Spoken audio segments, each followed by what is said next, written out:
Alors, euh, donc, deuxième partie de cette séance du 16 novembre 2021 de l'UTL de Tarbes, toujours sur donc, la devise républicaine de la France. J'avais terminé la première partie de cette séance en expliquant pourquoi l'on pouvait considérer, si l'on s'en tenait à la manière dont Victor Hugo et Pierre Leroux interprètent cette devise, la comprennent et la commentent, que l'on pouvait donc considérer cette devise comme ayant le caractère de la pérennité, comme, si l'on veut, gravée dans le marbre, destinée donc à durer toujours.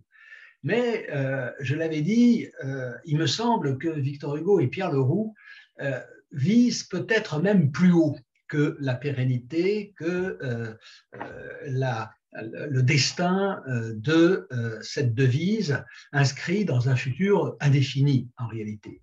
Je crois qu'ils visent à une autre dimension qu'on pourrait caractériser comme étant celle de l'éternité. Alors, qu'est-ce que veut dire cette notion d'éternité et en quoi diffère-t-elle, en quoi vise-t-elle plus haut que le simple fait de durer toujours, ce qui n'est quand même déjà pas mal. Être gravé dans le marbre, c'est quand même pour une parole, pour une devise ou pour, par exemple, un précepte ou une valeur, évidemment, c'est déjà un statut assez considérablement élevé. Mais il y a mieux puisque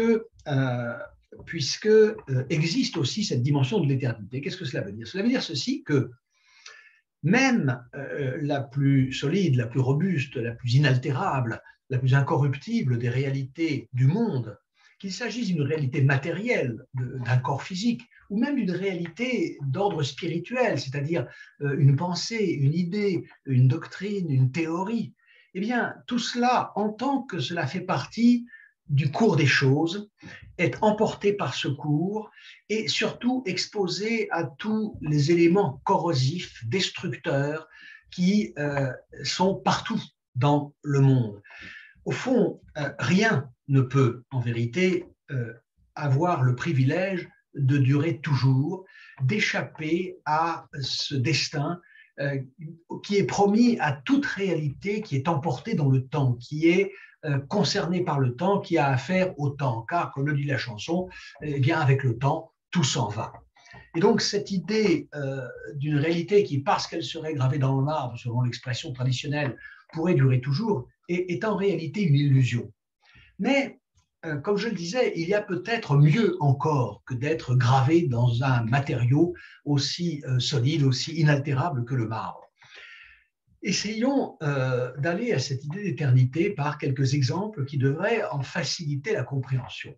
Je pense que l'exemple le plus approprié pour se familiariser avec cette idée d'éternité, c'est l'exemple des objets et des propositions mathématiques.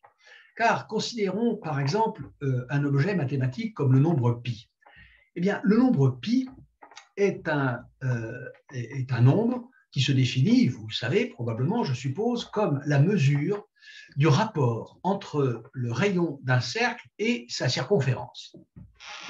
C'est la définition du nombre pi. Cela veut dire que, quel que soit le cercle que vous considérez, quelles que soient ses dimensions, car il n'y a qu'une manière pour le cercle de varier, de connaître des formes diverses, c'est de voir sa dimension changer. La forme du cercle, par définition, ne peut pas changer.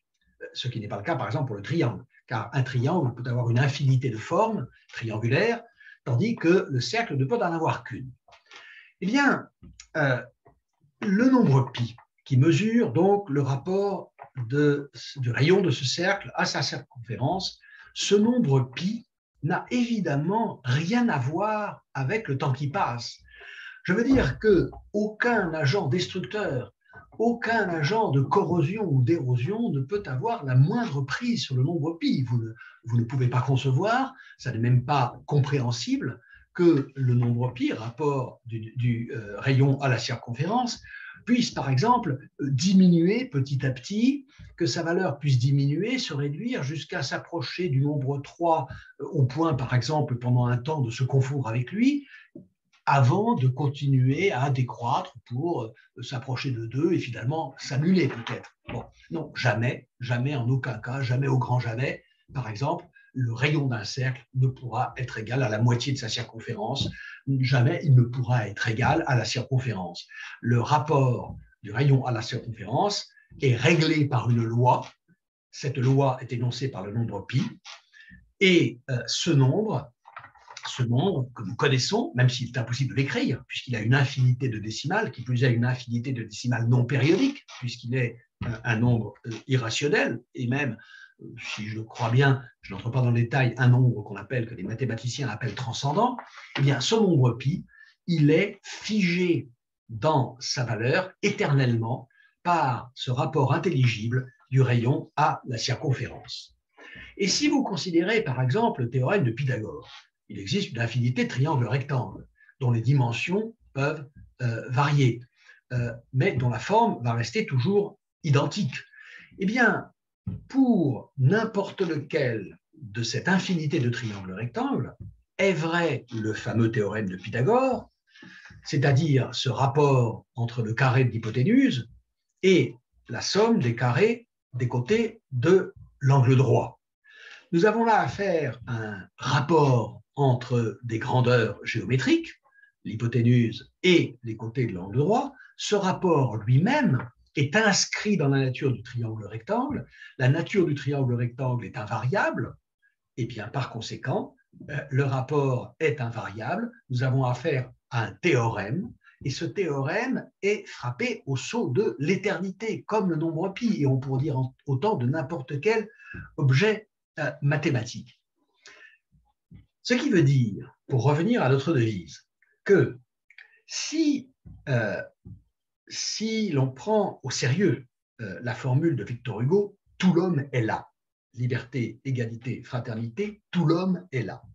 Cela signifie qu'il existe entre ce triptyque de valeurs, liberté, égalité, fraternité, d'une part, et d'autre part, le concept d'humanité. Cela veut dire qu'il existe un rapport qui a le même caractère que le rapport entre le rayon et la circonférence du cercle, à savoir que ce rapport est un rapport nécessaire. Nécessaire en quel sens? Nécessaire au sens que les philosophes donnent à ce mot, qui signifie ce qui ne peut pas ne pas être. Le rapport du rayon du cercle à sa circonférence ne peut pas ne pas être égal à pi, ne peut pas être différent de pi. Et si l'on prend au sérieux la formule « tout l'homme est là », cela veut dire que le rapport qui unit liberté, égalité, fraternité à l'idée même d'humanité est un rapport nécessaire, un rapport invariable, un rapport universel, ce qui veut dire tout simplement ceci, que l'humanité étant ce qu'elle est, la liberté et l'égalité et la fraternité se définissant comme elles doivent être définies, eh bien, une communauté humaine digne de ce nom, c'est-à-dire à la hauteur de ce que signifie l'idée d'humanité.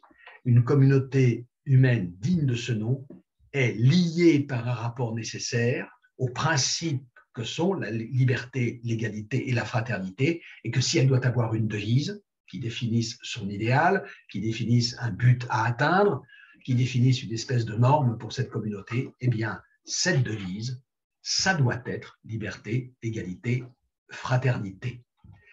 Voilà ce que veut dire la formule « tout l'homme est là » si Victor Hugo a raison. S'il est vrai que les mots de liberté, d'égalité, fraternité ne sont pas, en tant qu'ils constituent la devise de la France, ne sont pas un vain assemblage qu'on a écrit sur le sable et que le vent pourrait disperser, eh bien, la devise est éternelle. Qui aurait gravé sur le sable, qui aurait écrit sur le sable ces trois mots? L'histoire. Si notre histoire, et si ce n'était que notre histoire qui avait écrit sur le sable de l'histoire, sur le sable de cette plage qui est la nation française, les trois mots liberté, égalité, fraternité, alors il s'en suivrait que le vent, quel vent? Mais le vent de l'histoire encore, pourrait disperser ces mots, en effacer les lettres et les remplacer éventuellement par d'autres. Eh bien, cela ne se peut pas. Cela ne se peut pas puisque le rapport qui unit notre devise à l'homme, à l'humanité, est un rapport nécessaire. On peut imaginer que le vent de l'histoire fasse oublier cette devise, fasse que, par exemple, la nation française y renonce pour en choisir une autre. Mais cela signifie, au titre de ce que dit Hugo et de ce que dit Pierre Leroux, ce serait une erreur, ce serait une incompréhension de ce que doit être la devise d'une communauté humaine. Alors, évidemment, le tableau que je viens de brosser est plutôt flatteur pour notre fierté nationale. Il a quelque chose à conforter notre orgueil, notre fierté d'être français. Je me souviens avoir reçu il y a quelques années une lettre du président de la République m'enjoignant d'être fier d'être français. Bon. Alors, j'abstiendrai de discuter cette invitation à être fier d'être français. Je vous dirais que j'aime beaucoup la France, que je suis satisfait de vivre dans ce pays, que je pense qu'il a de grands mérites. Je pense aussi qu'il a aussi peut-être quelques défauts ou quelques insuffisances, c'est certain. Quant à la fierté, j'avoue que j'ai du mal à être fier de quelque chose à quoi je ne suis pour rien, parce qu'être français, franchement, je ne l'ai pas véritablement choisi, je l'ai été par les hasards de ma naissance. Mais quoi qu'il en soit de cette fierté que chacun peut éprouver ou pas d'être français, il y a quelque chose, si vous voulez, qui me semble peut-être un peu exagéré dans le point de vue de Hugo, c'est que je me demande, et de Leroux, je me demande tout de même si cet orgueil ou cette fierté d'être citoyen d'un pays qui a une si belle devise, une devise si parfaite, si ce sentiment ne tient pas plus qu'à la fierté ou à l'orgueil, à quelque chose qui s'apparenterait plutôt à une forme de vanité. Si vous préférez, on peut se demander si Hugo et Leroux ne pêchent pas par une sorte d'optimisme excessif. Un optimisme qui consisterait à imaginer que des hommes pris dans une histoire contingente, dans une histoire avec toute la part de hasard et d'aléas qui ont présidé à son déroulement durant des siècles, optimisme excessif qui consiste à imaginer que des hommes pris dans cette histoire, des hommes puissent, à un moment de cette histoire, s'en libérer de telle façon à produire un énoncé au fond se confondant avec l'idéal de ce que doit être une communauté humaine. Comme si notre histoire, notre devise avait laissé derrière elle définitivement tout ce qu'elle doit aux contingences du passé pour venir se confondre miraculeusement avec l'éternité, la nécessité, l'universalité attachée à un rapport entre des concepts. Alors, c'est justement à réfléchir à ce genre de problème que doit se consacrer une analyse philosophique, qui notamment a pour tâche de faire le départ entre ce qui relève d'une nécessité rationnelle, liée aux significations mêmes des termes que comporte de la devise et de ce qu'est l'humanité, et d'autre part de ce qui relève de notre histoire nationale, particulière, contingente. Alors, mon introduction s'arrête là, se termine donc là, et je vais maintenant entreprendre de m'approcher de plus près de cette devise dans une première partie que j'intitule « Première approche de la devise ». Première approche parce que ce n'est que plus tard que viendra l'investigation, l'exploration, j'ai même presque envie de dire la dissection de chacune des notions engagées dans cette devise, de l'examen de leur contenu véritablement substantiel, si vous voulez. Alors, cette première approche de la devise doit d'abord examiner une question de méthode.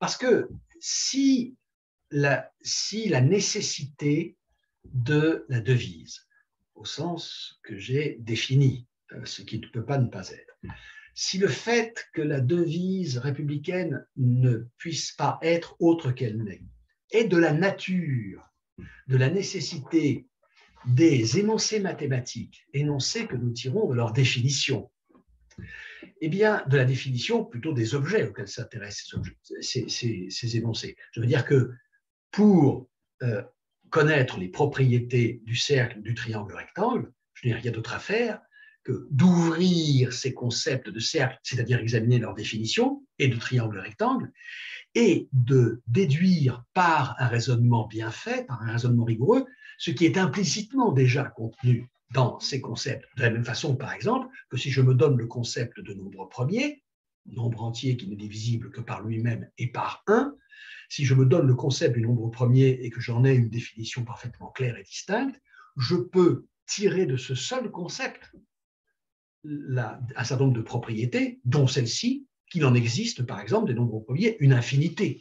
Et je n'ai pas besoin pour ça d'aller voir dans l'ensemble M combien il y en a, ce qui est évidemment impossible, parce que l'ensemble étant infini, même le plus grand, le plus puissant des ordinateurs ne pourra nous en donner qu'une partie infiniment moins grande que l'infini des nombres entiers. Jamais aucun ordinateur ne pourra parcourir la totalité des nombres entiers. Et par conséquent, s'il fallait aller voir sur place ce qu'il en est, nous ne pourrions jamais savoir si le nombre des nombres premiers est infini ou s'ils arrêtent quelque part. Heureusement, nous avons, depuis Euclide, parce que nous devons cette démonstration à Euclide, 3e siècle avant notre ère, nous devons à Euclide la démonstration que le nombre des nombres premiers est, dans l'ensemble des entiers naturels, un nombre infini. Voilà, il y a une infinité de nombres premiers. Et nous le savons à partir du seul concept de nombre premier. Eh bien, s'il en allait de même, si la devise républicaine était une espèce de théorème mathématique qu'on peut déduire de la signification des termes de la devise et de la signification du terme humanité en vertu du principe tout l'homme est là, alors nous pourrions procéder philosophiquement comme un mathématique. Or, précisément, c'est ce que nous ne pouvons pas faire. Ce n'est pas qu'il n'ait pas existé en philosophie des tentatives de construire le savoir philosophique de cette manière. Il y en a eu, il y en a au moins une qui est sans doute la plus magistrale, la plus consistante, la plus robuste, la plus illustre en tout cas, c'est celle de Spinoza dans l'Éthique. L'Éthique est sous-titrée « Ordine geometrico demonstrata », ce qui veut dire démontrer selon l'ordre géométrique. Cela signifie que Spinoza part de définitions auxquelles il ajoute des axiomes, ensuite de quoi il raisonne à partir de ces définitions et de ces axiomes pour en tirer des propositions nécessaires, des propositions qui ont le statut de théorème qui s'appellent dans l'éthique tout simplement propositions, elles sont numérotées dans les 5 parties de l'éthique, des propositions qui ont une signification métaphysique, une signification théologique, mais aussi une signification morale, une signification politique. Et au bout du compte, dans la 5e partie, Spinoza prétendra avoir tiré sur le mode de la déduction mathématique, la déduction euclidienne, il prétendra avoir tiré des conclusions concernant notre salut ultime. Alors, cette tentative de l'éthique est une tentative absolument grandiose, ça ne fait aucun doute. Maintenant, il y a quand même une différence avec les théories mathématiques, c'est que la construction euclidienne est aujourd'hui considérée par les mathématiques comme une base, un fondement universel et absolu de la géométrie. Pas tout à fait absolu au sens où nous avons, depuis Euclide, à partir du 18e, 19e siècle surtout, explorer la possibilité mathématique de géométrie non euclidienne, mais la présence des géométries non euclidiennes n'enlève rien à la géométrie euclidienne, elle la situe simplement à une place, je dirais, relative par rapport à l'ensemble de la science géométrique, et c'est tout. Alors que la philosophie spinoziste ne peut pas se prévaloir d'une telle unanimité chez les philosophes. La théorie spinoziste est une théorie philosophique parmi d'autres, après laquelle sont venues d'autres doctrines, d'autres théories qui ont pris une certaine distance critique, dont certaines sont d'ailleurs la réfutation pure et simple du spinozisme, ce qui fait que nous n'avons rien d'équivalent en philosophie à ce qu'est la géométrie euclidienne pour les mathématiques. Et donc on peut considérer qu'en effet, en philosophie, l'espoir de procéder selon une logique absolument déductive à partir de définitions et d'axiomes, en philosophie, cet espoir est probablement un espoir vain. Mais je laisse cette question de côté, qui est évidemment une question tout à fait différente de celle qui nous occupe là pour le moment. Alors, nous n'allons pas pouvoir commencer par des définitions, alors que d'une certaine façon, ça paraîtrait être l'exigence du simple bon sens. De quoi parlons-nous? D'abord, s'entendre sur les mots que nous utilisons, liberté, égalité, fraternité, et ensuite parce que cette manière de procéder en commençant par des définitions a tout de même ses lettres de noblesse philosophique, elle a ses titres philosophiques qui remontent au père de tous les philosophes, à celui qui est réputé avoir, je dirais, donné l'impulsion initiale, c'est Socrate. Car que fait Socrate lorsque, se promenant parmi ses concitoyens afin de vérifier l'oracle de Delphes qui lui avait dit qu'il était le plus sage de tous ses concitoyens, et on va voir, on va les interroger, on va les faire parler un petit peu pour voir, disons, ce qu'il en est de leur sagesse, de leur savoir, de leur science.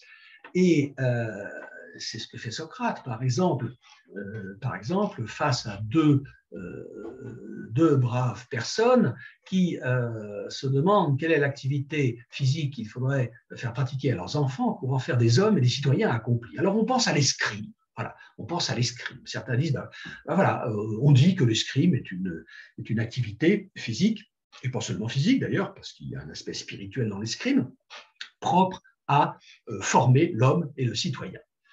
Bon, va-t-on faire apprendre l'escrime à nos enfants? Consultons.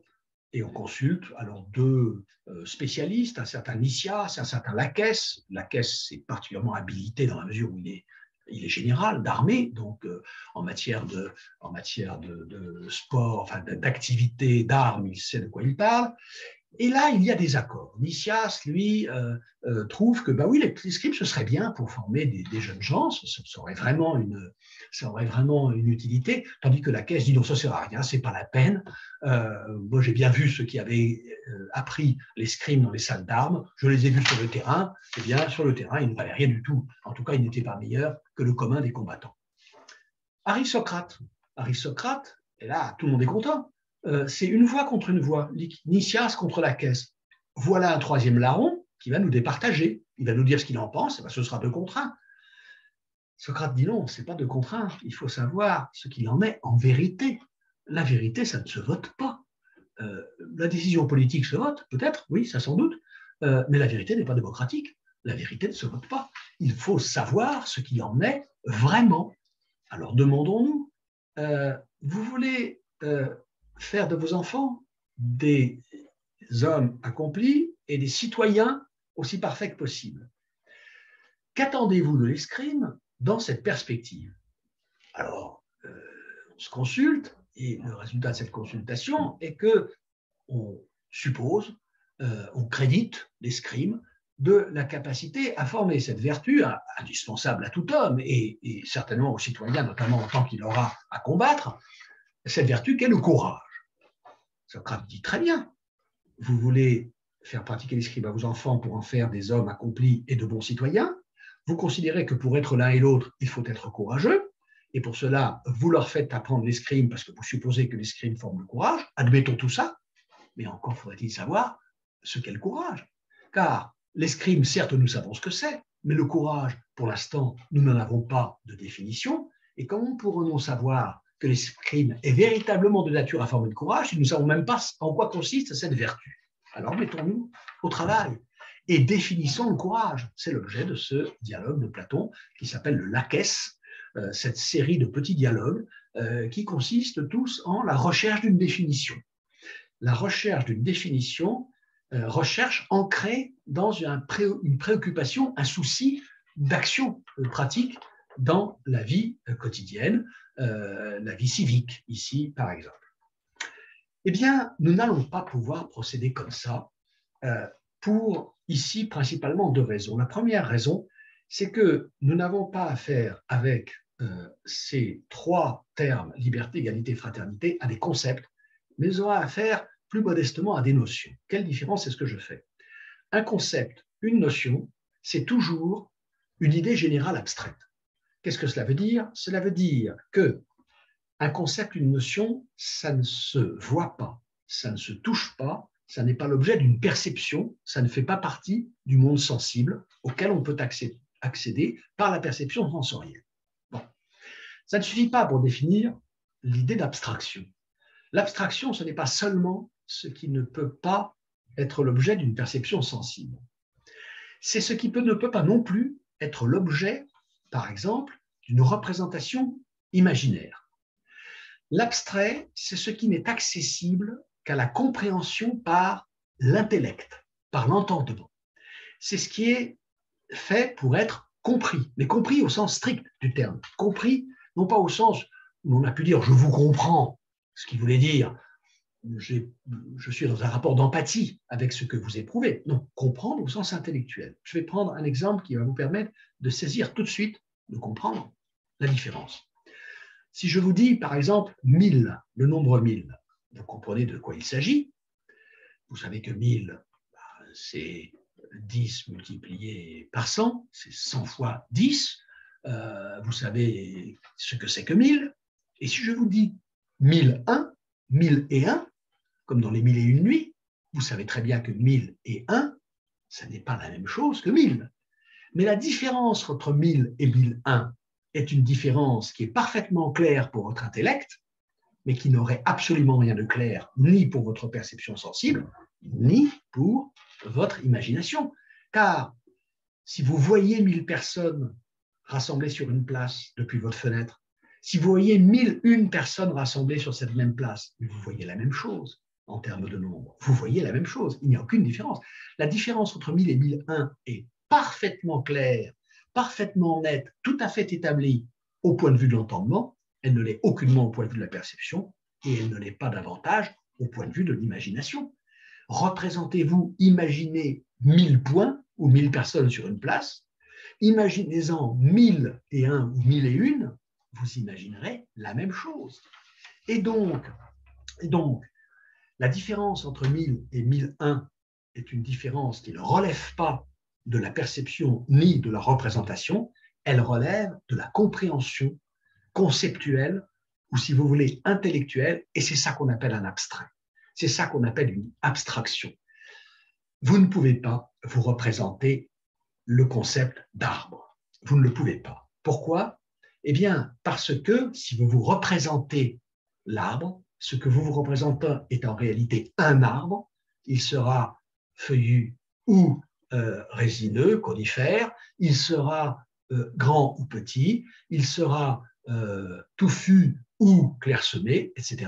Vous ne vous représenterez jamais qu'un arbre. Or, le concept d'arbre rassemble sous lui, les philosophes disent, il subsume tous les arbres possibles et imaginables, tous.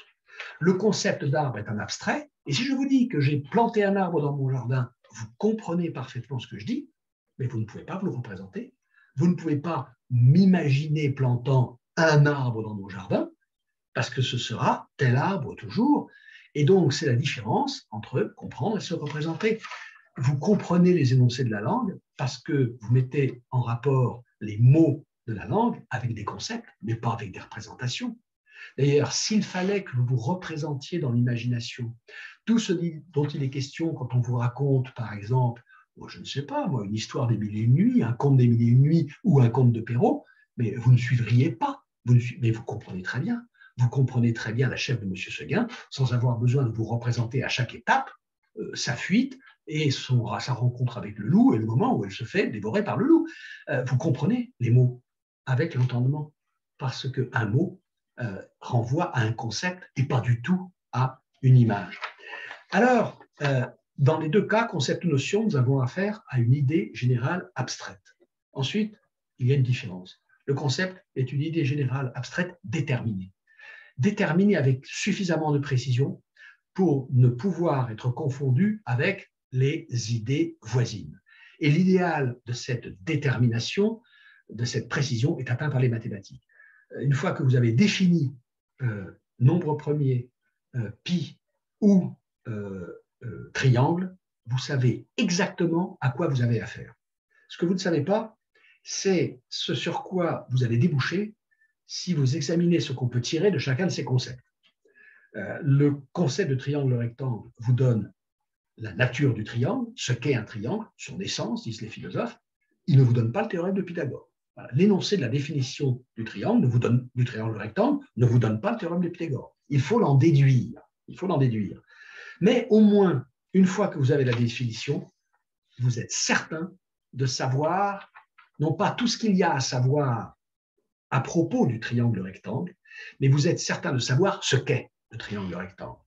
Alors que si je vous dis liberté, égalité, fraternité, vous êtes infiniment loin d'une précision de ce genre.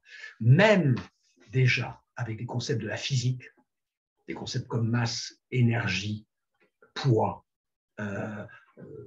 puissance, etc., vous n'avez pas le même degré de détermination qui est atteint par les mathématiques. J'avais un ami qui m'avait dit moi j'ai choisi les mathématiques plutôt que la physique, alors que j'étais assez bon en physique, parce qu'avec la physique, il disait, c'est toujours un peu boueux sur les bords. Voilà, c'est un peu boueux, on ne sait jamais exactement de quoi l'on parle. Alors qu'en mathématiques, on sait de quoi on parle. Bien sûr, les objets dont on parle n'existent pas dans le monde matériel, mais c'est justement en vertu de ce privilège de ne pas exister dans le monde physique, dans le monde matériel, qu'ils peuvent recevoir une définition qui en énonce l'essence avec toute la perfection possible. Ce n'est pas le cas, ça n'est jamais le cas pour un objet physique et sans doute encore moins pour une notion qui renvoie à l'éthique, par exemple, ou à la politique. Alors, qu'est-ce que c'est qu'une notion, justement? Une notion, ce qu'on entend en général par notion, et dans la mesure où on fait cette distinction, parce que bien souvent, concepts et notions peuvent être utilisés indifféremment. On raconte cette histoire d'un candidat qui aurait tiré sur les petits papiers le jour du concours de l'agrégation de philosophie, par exemple, qui aurait tiré sur le petit papier le sujet concept de notion et notion de concept. Bon, je suis un peu sceptique, l'histoire me paraît un peu trop jolie pour ne pas être une légende urbaine, mais enfin, il faut avoir quand même à l'esprit cette distinction que nous faisons, nous les philosophes, entre un concept et une notion. On appelle plutôt notion ces idées générales qui ont poussé, qui ont surgi sur le terreau de l'expérience commune. De l'expérience commune et de l'histoire, précisément. Et c'est le cas pour liberté, égalité, fraternité. Ces notions, elles ne sont pas apparues, évidemment, ni avec la Révolution française, ni avec la Seconde République, quand pour la première fois est adoptée pour la nation française cette devise. C'est l'origine de ces notions de liberté, d'égalité et de fraternité se perd évidemment, comme on le dit alors là très justement, de façon très pertinente, ça se perd dans la nuit des temps. Dans la nuit des temps. Il est impossible de remonter précisément à ces origines. Alors que, par exemple, on peut remonter assez précisément quand même à l'origine du concept mathématique de dérivée. On sait d'où il vient, on sait d'où il sort. De la même façon que le concept de gène, par exemple, en biologie, qui est lui aussi un concept un peu mou, parce que, par exemple, le gène, vous pouvez le définir comme un segment d'ADN, donc un segment fait de nucléotides et des bases de la molécule d'ADN, à savoir adénine, cytosine, guanine, adénine, thymine, cytosine, guanine. Mais déjà, c'est plus vague parce qu'en même temps que vous pouvez produire cette définition matérielle, physique, si vous voulez, vous pouvez aussi produire une définition qui pense le gène comme une certaine quantité d'informations. Voyez, donc, vous avez déjà une indétermination du concept biologique de gène qui ne se remarque pas au niveau des mathématiques. Et ici, bien sûr, pour nous, avec notre devise, c'est encore une situation bien pire. Le fait qu'on ait affaire qu'à des notions et non à des concepts résulte tout simplement de ceci, que ces notions ont poussé dans l'histoire humaine, dans la culture humaine, et encore sans doute dans une certaine culture humaine, je dirais occidentale, particulière. Alors je ne dis pas qu'en dehors de l'Occident européen et de tout ce qui en dépend, il n'y a aucune notion de la liberté, de l'égalité ou de la fraternité. Mais enfin, dans la signification que nous leur avons donnée, dans cette signification-là, il y a très certainement des cultures qui n'ont pas du tout de rapport vraiment consistant à ces notions, qui ont sans doute d'autres notions éthiques, morales, d'autres notions concernant l'organisation de la société, et des notions qui sont certainement, je dirais, d'une épaisseur, d'une consistance, d'une richesse tout aussi grande que les trois notions qui forment la devise républicaine, que nous ne connaissons pas ou que nous connaissons très mal, que nous connaissons un peu grâce à l'ethnologie, à l'anthropologie, mais qui nous sont, pour nous, le plus souvent complètement étrangères, nous, je dirais, occidentaux, nous, Européens. Alors, ce sont des notions qui sont chargées de toute l'indétermination, de tout le flou, de toute l'imprécision qu'elles ont hérité de l'histoire. L'histoire qui, si vous voulez, les a élaborées non seulement en accumulant, mais en complexifiant. Il y a dans l'idée républicaine d'égalité quelque chose, bien sûr, qui vient de la pensée des Lumières, de la pensée politique, quelque chose qui vient de l'Antiquité aussi, car notre idée politique de l'égalité doit certainement quelque chose, par exemple, à la notion que nous en ont laissé les stoïciens, par exemple. Dans la philosophie, il y a des concepts, mais il faut bien comprendre que, contrairement à la science où un concept voit toujours sa signification fixée, en général une fois pour toutes, définitivement, dans la philosophie, les concepts changent selon le contexte théorique au sein duquel ils s'inscrivent. C'est parce qu'il y a un contexte théorique consistant en science que des notions comme celle de triangle, de cercle, de dérivée, d'intégrale ou de masse, de travail, d'énergie, de puissance peuvent prendre un contenu conceptuel tout à fait consistant. Le problème en philosophie, c'est qu'il n'y a pas de cadre théorique unique, mais une pluralité. Vous allez trouver, par exemple, le terme idée chez Platon, vous allez le trouver chez Descartes, vous allez le trouver chez Locke, vous allez le trouver chez Spinoza, vous allez le trouver chez Kant et chez Hegel, et à chaque fois dans des significations différentes, et quelquefois très différentes. Ce qui fait qu'il y a une notion commune, si vous voulez, d'idée. Il y a plusieurs notions philosophiques d'idées selon l'inscription contextuelle, l'inscription théorique dans tel ou tel contexte, en général lié à un auteur, de ce mot. La seconde raison pour laquelle nous ne pouvons pas commencer par des définitions, c'est que c'est par là qu'il faudra finir. Parce que les définitions, à supposer que nous puissions arriver à des définitions, je vous dis tout de suite que ce ne sera pas vraiment le cas, mais nous pourrons, et il faudra, caractériser très précisément ces termes de liberté, d'égalité, fraternité dans le sens qu'ils prennent à l'intérieur de cette devise, parce qu'ils ne prennent pas n'importe quel sens, évidemment. Donc, il faudra caractériser ce contenu, il faudra le définir si vous voulez. Ça ne veut pas dire que ce cours se terminera par une définition bonne et uniforme de chacune de ces notions, mais ça ne pourra être obtenu qu'au terme, parce que chacune de ces notions reçoit son contenu dans la devise du rapport qu'elle entretient, d'une part avec les deux autres à l'intérieur de la même devise, d'autre part avec tout un réseau conceptuel, avec tout un réseau que dessinent des idéologies, des théories, des doctrines extérieures même à la devise, et en particulier des théories ou des doctrines philosophiques, mais pas seulement philosophiques. Alors, c'est ce en quoi consistera le travail auquel je vais me livrer plus tard, consistera à examiner de près ces notions pour les caractériser petit à petit à la lumière de l'éclairage qu'elles reçoivent des autres notions de la devise. Et vous comprendrez par exemple très vite, quand nous entrerons dans l'examen de la teneur intrinsèque de chacune de ces notions, vous comprendrez très vite par exemple que la notion d'égalité ne peut recevoir aucune signification dans la devise si l'on ne prend en compte le sens qu'on donne à l'idée de liberté.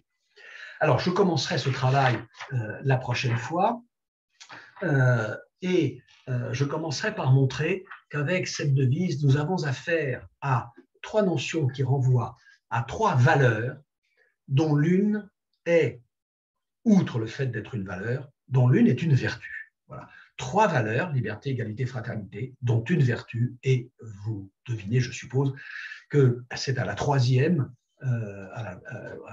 notion de la devise que convient cette qualification de vertu, car la fraternité est en effet, outre une valeur, une vertu, et ça c'est pour la prochaine fois. Donc je vous remercie et je vous donne rendez-vous à la prochaine séance.